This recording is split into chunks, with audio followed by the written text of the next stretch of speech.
What's going on, everyone? Talen here, and welcome to another account progression video. Alright, so in this one here, we're going to be taking a look at Mystique. So I got her to tier 2 and then level 70 recently. I did end up using a mega tier 2 ticket on her, just didn't feel like going with the RNG route and getting unlucky with the packs. So that's kind of what I did for her, just get her leveled up nice and quick. And we got her potential, so I was like, you know what? I want to get her to level 70 because I was impressed with her on APK. So now let's see if she can perform just as well here on the live server. So let's take a look at our build before we hop into a little bit of gameplay for her gears here. I just have the bottom gear leveled up 2 points, and that's to get that extra skill cooldown, because that's what I rolled for the last stat there, because none of the other gears on the orange stats have skill cooldown, so she's lacking that, so I needed a little bit of help there to get the skill cooldown maxed out. For her skills, we have the third skill fully leveled up for the accumulation and guard hits. She accumulates damage based on damage dealt, which is nice. The fourth skill here, she does all defense down, so that's why that one is leveled up, and we also get an all attack and a crit rate boost. 45% there for crit rate, so you don't necessarily need to focus too much on crit rate for her, which is nice. You can just get that nice buff here. For the fifth skill, we have that leveled up for the all defense down as well. Now that one stacks up to minus 60%, so getting a little bit better from the fourth skill. Got a 10% increase there. And then we have a all attack and all defense boost there as well. Her passive here gives her a little bit of guaranteed dodge and crit, so quite nice. It helps out with both sides, defensive and offensive. I do not have her awakening skill because I do not have enough of those Mandalay gem fragments yet. That might take a while, but I do want to unlock that as soon as I can.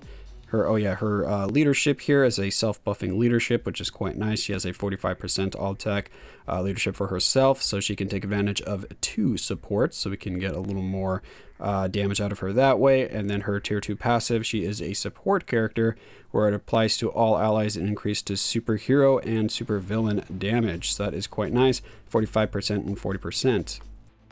The ice weights that I put on her is Power of Angry Hulk. We have a stage 6.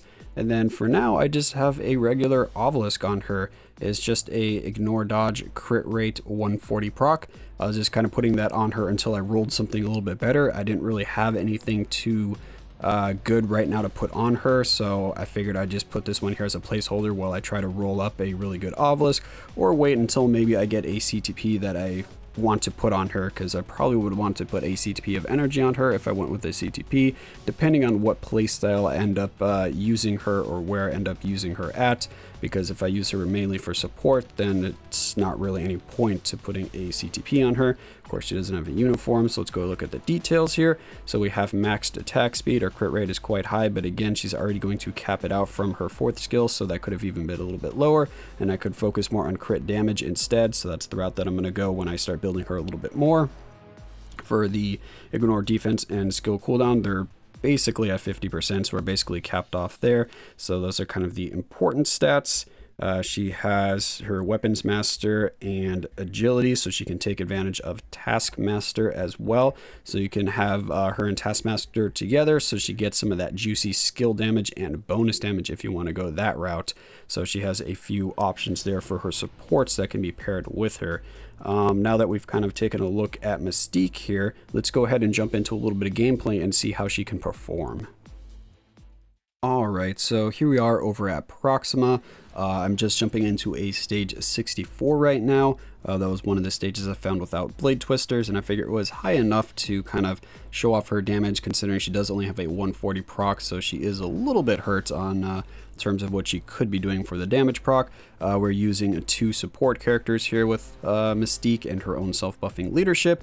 I'm not using Taskmaster on this one. Maybe I should do a test to see if he is actually going to be better than a support, because I didn't actually look into that, because she doesn't get any skill or bonus damage, so that could be a really big buff for her. So maybe I'll try that in another run, but right now I'm just using 2 supports, no strikers, just to see what kind of damage she can do on her own here, because she can definitely take advantage of weapon hex like all other characters that have all defense on their skills. So let's go ahead and open up with the 5th skill. So I like to go into the 5th skill and then go immediately into the 4th skill. We let that go. And then as soon as the Wolverine animation is done, we do the 3rd skill for the buff, and then I hop into the 4th skill, or the 5th skill, back to the 4th skill, boom, back to the third skill. So that's kind of the rotation I use, and as you can see, she does mind control, or I guess confuse Proxima, only if Proxima hits her while I'm doing the third skill there. So when she's kind of taunting Proxima with the third skill, if she actually attacks her, then she will get confused. So boom, there you go, she gets confused. So that is nice, but if she doesn't attack you, then you don't get the confused, but you still get your accumulation. So don't worry about having to get attacked or having to do that counter attack for it to actually, you know, get the buff. You do get the initial buff without having to do the counter attack. Yeah, so as you can see, her damage is quite nice here. I mean, stage 64 is still pretty high up there. It's not oh gosh, it's not a super easy stage that a lot of characters can do. So yeah, stage 64 with no strikers, I'm quite happy with that. I'm pretty sure it'll be really close if she can clear this, but as you can see, the damage is nice though. You have to get yeah, pretty good with these procs here. So this was the kind of the skill rotation that I liked using personally, but there is another rotation if you wanted to try this one instead.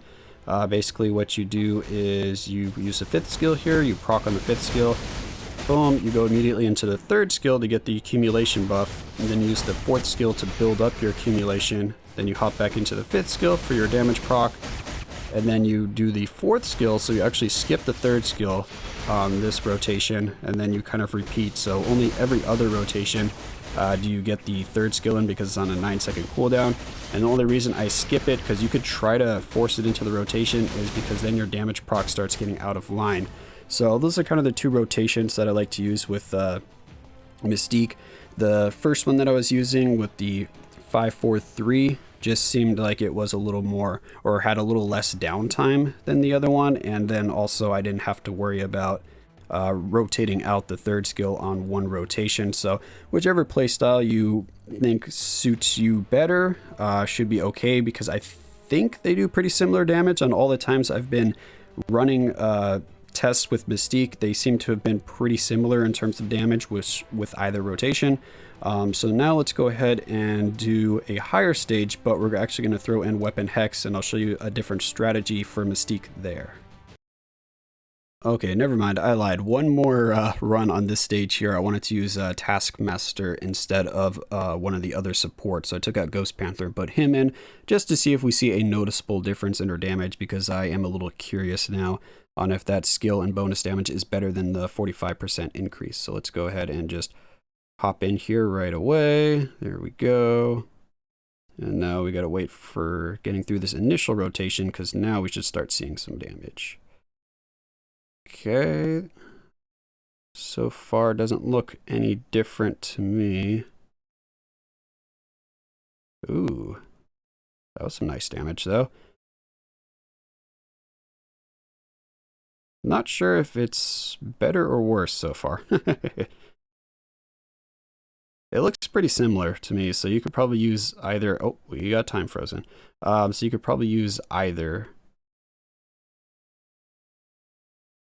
Yeah, I think they're pretty similar. So Taskmaster versus the 45% is pretty close to the same. Or maybe I'm not remembering how much damage she was doing before, but yeah, they look pretty similar to me. So now let's go ahead and hop into the other test. Alright, so we moved up a little bit here. I moved up 11 stages to stage 75. I went back to using Ghost Panther, but this time we're going to use a full striker list here. So we have 3 mind control with Weapon Hex and anti-venom for the heals if we happen to need them. And basically for this strategy is you are just trying to get Weapon Hex to strike, and you're using the mind controllers so that you don't get attacked when you're doing kind of like a wonky skill rotation, because you don't really stick to a skill rotation when you're doing the striker strategy with Weapon Hex, so that can be a little annoying for damage procs. So basically what I do is I do the second skill here, I look up top, I'm just watching at top, I see Weapon Hex come in to strike, and then I use the fifth skill right away, and then I go right into the fourth skill, and then as you can see, the 4th skill starts adding up with the damage, and then I wait again. I see Weapon Hex was striking, but not close enough to my 5th skill being off rotation, so I'm just waiting for Weapon Hex to strike again. There, she just strike. So now I'm using the 5th skill, and then I hop right into the 4th skill, and then we should see some damage here. Not a ton, but we need to get that buff in the 3rd skill. Alright, so Weapon Hex just strike. Boom, going in here, and then doing the 5th skill. And then as you can see, boom, there we get some damage. That was out the damage without a damage proc. Whoops, I'm going back to my rotation here. I shouldn't really be doing that. And basically the strategy is whenever you see Weapon Hex strike, just do your 5-4 combo, and then you should see some pretty decent damage. But like I said, the only downside to this strategy is that you can't really line up your damage proc very effectively. But in the long run, you end up doing a lot more damage this way than actually just sticking to the regular rotation. So if we stick to the regular rotation, let's go here. We might get lucky and sometimes line up Weapon Hex striking first before we use our all defense down. But if we use our all defense down first, then of course it's not going to be as potent as Weapon Hex, so we're going to miss out on that minus 100% all defense. So as you can see, just doing the rotation here and trying to line up the damage proc, our damage is a lot less than if we just kind of pay attention to when Weapon Hex is striking and then use the 5-4 combo. So that's just kind of a strategy here to use for Mystique if you're trying to push kind of higher floors. So yeah, that's kind of a little bit annoying playstyle just because it does kind of make your damage proc obsolete. But if you happen to line up your damage proc with the Weapon Hex strike, then you actually do see a significant boost in damage like we would expect. It's nothing crazy like Luna or Sharon using their tier 3 skill when the all defense down is going, and then you just see like tons of bars melt. But you do see some bars melts, but again, that's kind of rare because it has to line up perfectly with Weapon Hex, your all defense down, and your damage proc on the 4th skill instead of the 5th skill, because that's when the all defense down gets capped out at 100% because it's building up from the 5th skill. You get those -6 with each hit, and then boom, you move over to the 4th skill, you get -5 for each hit, and it's up to the 100%. So that's just kind of the strategy here if you're using Weapon Hex as a striker. And yeah, she can push stage 75 here, and the highest stage that I happen to have for Proxima is just stage 79, so I haven't really been pushing too much with Proxima, but that is kind of where I'm at right now. I just need to do one more clear and I can actually unlock stage 80, but I don't have a ton of characters that can beat Proxima at all the way up here at stage 79, even with the kind of Weapon Hex cap combo for the kind of cheese method, because you still need really high base damage or raw damage to take advantage of the Weapon Hex and cap synergy. So in this case, for Mystique to just take advantage of Weapon Hex and her own all defense down, she needs to have high enough damage to be able to do that, and as you can see, she is able to do that. So it may be a little bit slow, but she can clear stage 79. I have done runs, so I'm not just saying that. I've actually done runs, and I was clearing, or I got to like the last bar with a tiny bit left on the last bar before I quit out with 1 minute left on the timer. So she was able to do stage 79 with 1 minute left. And the reason I'm not doing it right now is because the Blade Twister, you kind of can't do this with Blade Twister just because you're focusing so much on watching Weapon Hex strikes. So yeah, the Blade Twister can kind of put a wrench in that. You can use Wasp or like debuff leadership instead and try it that way, but then you're missing out on like the 45%. But anyway, those are just some of the strategies that I found with Mystique while I was playing her. Let me know if you have a different skill rotation that you like to use, or if you like to use a different set of strikers. Let me know if you're happy with Mystique or not. I definitely do like Mystique. She does a lot of damage, and she's also a support character, so she's got that going for her. So even if you're not going to use her as like your main DPS, you can still use her on the team, boom, as a support, and you can take advantage of that. And of course, she works on superheroes as well, so she can be really valuable if you're pushing up for like Quicksilver or Wanda or something like that, if you're pushing really high in their ultimate stages.